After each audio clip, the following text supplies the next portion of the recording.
Usually when we talk about modern medicine, there's this underlying expectation of precision. It feels sort of like engineering. Oh, for sure. Very mechanical. Right. Like you break your arm, you go to the ER, and the X-ray shows that jagged white line on a black screen, and the doctor just points to it. It's broken or it's not broken. Yeah, it's entirely binary. No. And, I mean, the human brain really craves that kind of visual categorization, because it implies that there is a clear, linear path to a solution.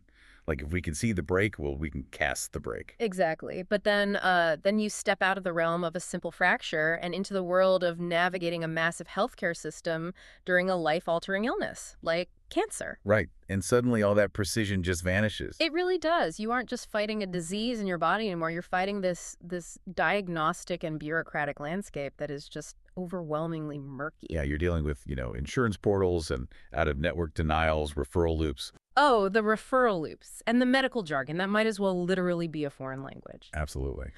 Well, welcome to this deep dive. Today, we are looking at a stack of sources that essentially form the internal blueprint, the operational playbook, really, for a fascinating startup based in Tampa Bay called SGB2B. It's a really unique set of documents. It is.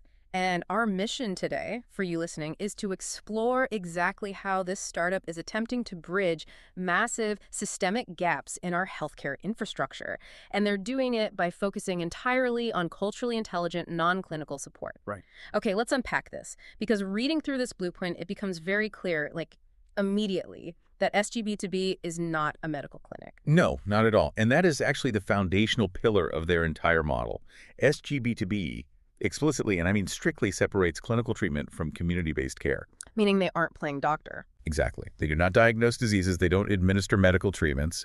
Instead, their operations are hyper-focused on these sociocultural, emotional, and administrative disparities faced specifically by Black, Brown, and Hispanic families within the healthcare system. So it's a parallel system, essentially. Yeah, the strategy is to build a robust ecosystem of support that runs parallel to the actual medical intervention. So the hospital handles the tumor, right? And SGB2B handles the devastating administrative and emotional weight that basically arrives in the exact same envelope as the diagnosis. Man, that's such a good way to put it. It's about filling the void between the sterile doctor's office and the reality of the patient's living room. Right.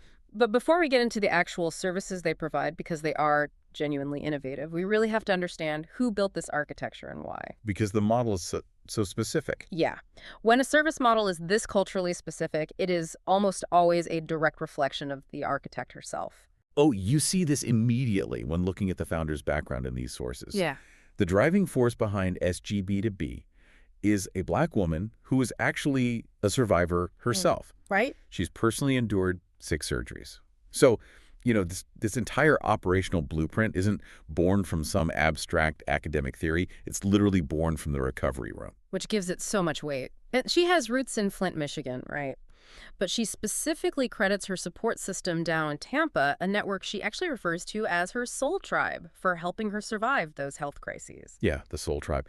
And what really caught my attention isn't just that she's a survivor. It's the dual perspective she brings to the table. Oh, the business side. Exactly.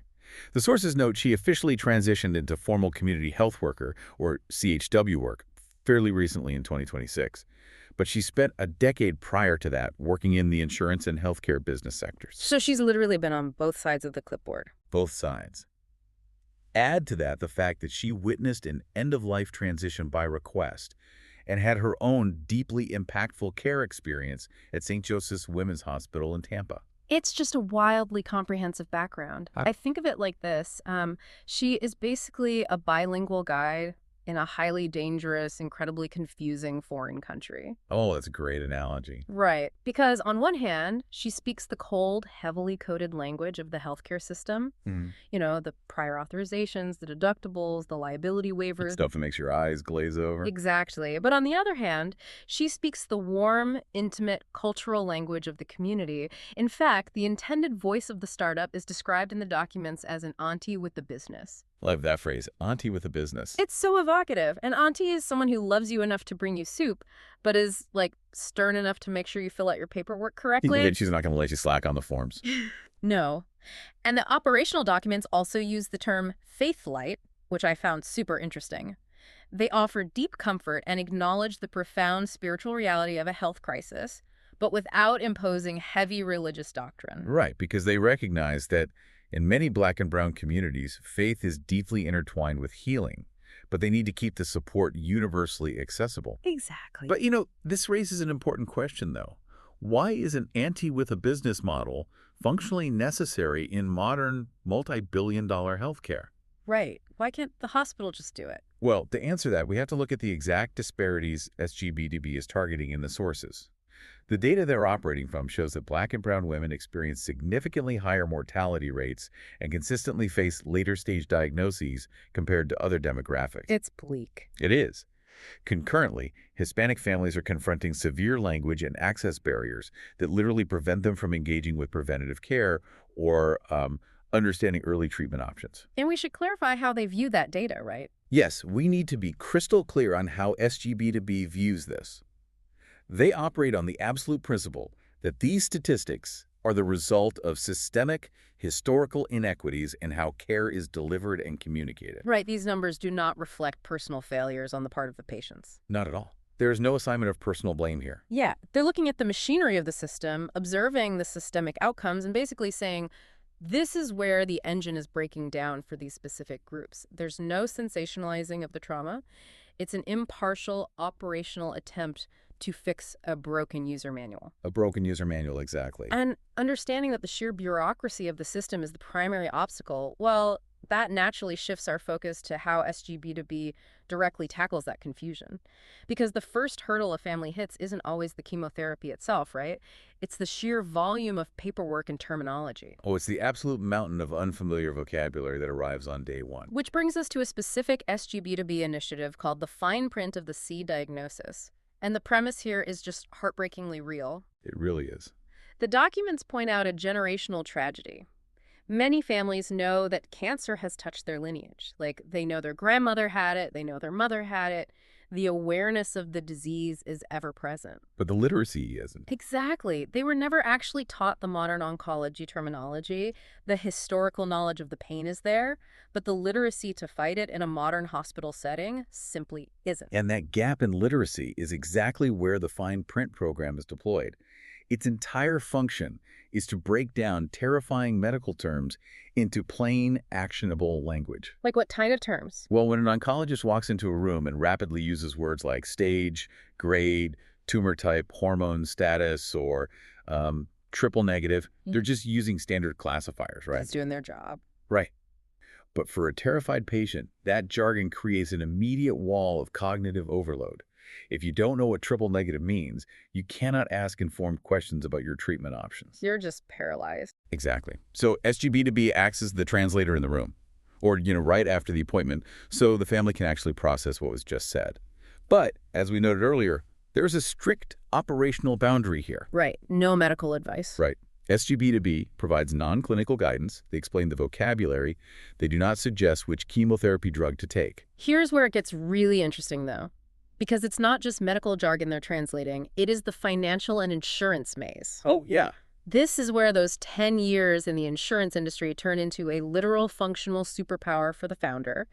SGB2B helps families navigate the dreaded in-network versus out-of-network barriers, the referral delays, the general panic that sets in when the bills start arriving. It's a huge part of the puzzle. But wait, I have to challenge this model a bit here based on what we're reading. Yeah. If SGB2B is explicitly not giving legal advice and they are strictly avoiding any medical advice, how much practical help can they actually offer a family that is drowning in hospital bills? That's a fair question. Because translating a piece of paper doesn't magically make a $50,000 balance disappear. Doesn't this non-clinical boundary severely limit their actual impact?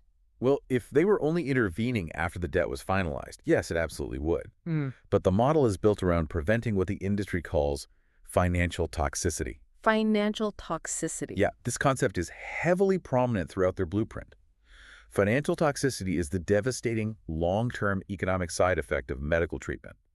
The bankruptcies, the lost homes, the depleted savings. Wow. SGB2B's intervention happens early.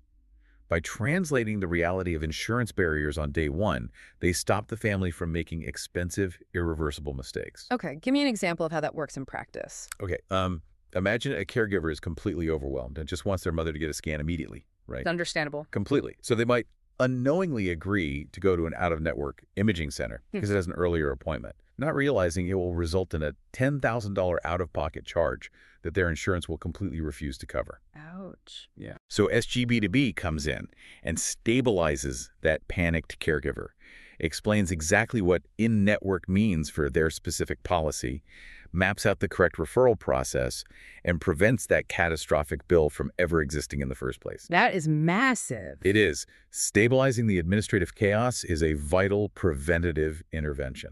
That makes total sense. It's less like walking through a minefield and more like trying to represent yourself in a highly complex foreign court of law where you don't even speak the language. Exactly. The ante with a business is the translator who stops you from accidentally signing away your life savings just because you were intimidated by the judge and didn't understand the contract. That is a perfect way to conceptualize it.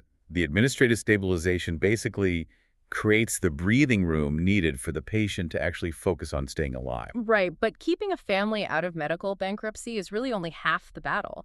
Once the paperwork is sorted, you still have a human being who has to endure the brutal physical and emotional toll of the illness. Yeah, the actual lived experience of it. Right. And this is where we see the operational model transition from administrative defense to deeply personal physical care. Let's look at two specific community-level programs in the sources: Crowned Again and Sisters Feeding Sisters.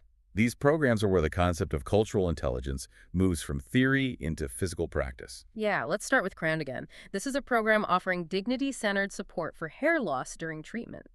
And the foundation of this initiative specifically highlights the need to honor the immense emotional and cultural weight of losing one's crown within Black and brown communities. It's such a profound thing. It is. It's not just about the biological reality of losing hair. It is a profound loss of identity.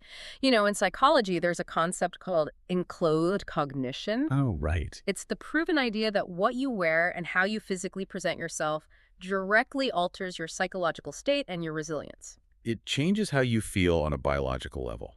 Exactly. And I would argue that healing requires the mind just as much as the body. If a patient feels stripped of their identity, if they look in the mirror and only see a victim of a disease, their psychological resilience just plummets. Yeah. So preserving a woman's dignity when her body feels like a war zone isn't a cosmetic luxury. It is an essential component of survival. I couldn't agree more. The preservation of identity is a massive factor in clinical outcomes, which is why treating the whole person culturally is so vital. Yeah. And this seamlessly bridges into their other major physical initiative, Sisters Feeding Sisters. We constantly hear doctors tell recovering patients they need to, eat well or stay nourished. Oh, yeah. Make sure you eat a balanced diet. Right, which is so vague. Yeah. But SGB2B doesn't just hand out a pamphlet on nutrition. They physically subcontract with local caterers and restaurants to provide the meals. Real food. Real food. Yeah. The blueprint specifically names Chef Brown's Catering and JJ's Eatery as active partners, and they're even in the process of developing a signature soup line. Now, what's fascinating here to me isn't just the food itself, it is the business structure behind it. Looking at the NAICS codes, the standard classification codes the government uses to define what a business actually does. SGB2B lists 6242 for community food services and 72232 for caterers, right alongside their traditional family services codes. What's fascinating here is that the inclusion of those specific business codes is quietly radical. How so? It proves that SGB2B is legally and structurally defining local economic empowerment as a healthcare initiative. Oh, wow. Yeah, they are not buying bulk generic hospital food. They are hiring local neighborhood chefs. Culturally familiar meals, food that actually tastes like home, are treated as structural components of caregiver stabilization. That is brilliant. It creates a closed-loop microeconomy. You support a sick community member by paying a healthy community member to cook for them. Exactly. You keep the healthcare dollar circulating within the neighborhood rather than sending it to a massive out-of-state food service conglomerate. But to execute that, to know exactly which local caterers to hire and how to address these highly specific cultural nuances, you can't just drop this business model into any random city. It requires a massive amount of local integration. There's not much of local knowledge. Yeah, and when you look at where they are doing this, Tampa Bay, the complexity of that integration becomes incredibly obvious. Right. Tampa Bay is not just a backdrop here. It is a crucial defining variable in how this model operates. The operational documents detail a launch strategy that is hyper-localized to the real-world demographics of that specific region. Yeah, I was looking at the linguistic diversity SGB2B is set up to support, and it is a massive undertaking. We are not just talking about offering a Spanish translation of a flyer. No, not all. They are providing culturally fluent support in English, Haitian Creole, and Spanish. They are specifically reaching out to a complex mosaic of families: Haitian, Dominican, Puerto Rican, Cuban, Mexican, and Central American. The nuances between those cultures are vast. They are vast, and the blueprint insists on reflecting the actual clinical reality of Tampa, explicitly demanding the avoidance of flat stereotypes or cultural erasure. Right. Think about the friction in a typical hospital room today. SGB2B's network interacts with a rich, highly complex mix of practitioners. A single patient's care team might consist of an Indian charge nurse, a Filipino floor nurse, a white attending physician, a Black oncologist, and a Hispanic medical assistant. All in the same room. And sitting in the bed is a Haitian patient who only speaks Creole, surrounded by a family terrified of the medical bill. Precisely. That room contains 5 or 6 different cultural backgrounds, different baseline assumptions about authority and medicine, and potential language barriers. There's a lot to navigate. It is. SGB2B is building a model that sits right in the middle of that friction, acknowledging and navigating that exact mix so the patient doesn't get lost in the translation. So, with all these incredibly ambitious programs, you know, the multilingual translation, the catering partnerships, the health literacy deep dives, where does SGB2B actually stand right now as a functioning business? Well, the documents show they are currently operating under a limited enrollment status. Okay. They are deliberately capping their launch just 25 clients while they complete their full AHCA enrollment. That's the Agency for Healthcare Administration in Florida. 25 clients. That's really small for a startup. It is, but if we connect this to the bigger picture of startup culture, it is a massive indicator of operational integrity. Okay, I see what you mean. Yeah, in the tech world, the mantra is always move fast and break things. Right. Scale at all costs. Right, but you can't do that here. Exactly. In the healthcare sector, if you break things, you break human beings. Capping the client base at 25 is framed within their strategy as a strict commitment to transparency. It ensures that the auntie with a business model doesn't overpromise and underdeliver. They need to prove it works first. Right. They're ensuring they can safely, legally, and ethically manage the immense weight of these 25 families before trying to manage 250. It's slow, intentional, deeply rooted growth. And even with a cap of just 25 families to start, they're already weaving a massive web of community integration. No, the partnership list is extensive. It really is. They are targeting partnerships across the entire spectrum of the city. They're aiming at major institutional players like Moffitt Cancer Center and Baycare. But they're equally focused on grassroots entities. You know, local primary care clinics, neighborhood churches, Hispanic serving organizations, and senior centers. They have to be everywhere. Right. They are trying to embed themselves into the very fabric of the city's daily life. Because that is the only way a non-clinical bridge model functions. It has to earn the trust of the massive, intimidating hospital systems, and it has to hold the trust of the local church pastors. It has to stand firmly with one foot in both worlds. So what does this all mean? When we step back from the individual programs and look at the entire SGB2B blueprint, we are looking at a profound paradigm shift in how we define care. We really are. They're taking elements that the traditional medical industry typically dismisses as soft skills or optional extras. You know, cultural fluency, the plain language translation of a terrifying diagnosis, the dignity of preserving a woman's appearance, a bowl of familiar soup made by a chef from your own neighborhood. Things that get overlooked. Exactly. And they're treating them as foundational, non-clinical pillars of surviving a health crisis. And as we've seen throughout their operational strategy, this model maintains a strict, objective focus on closing gaps in a highly complex ecosystem. Yes. They are looking at systemic outcomes, language barriers, and bureaucratic failures impartially. They are executing a purely functional, highly empathetic intervention designed to make a massive, broken machine work better for the exact people it has historically served the least. It's entirely about rewriting the user manual so that the people actually using the machine can read it.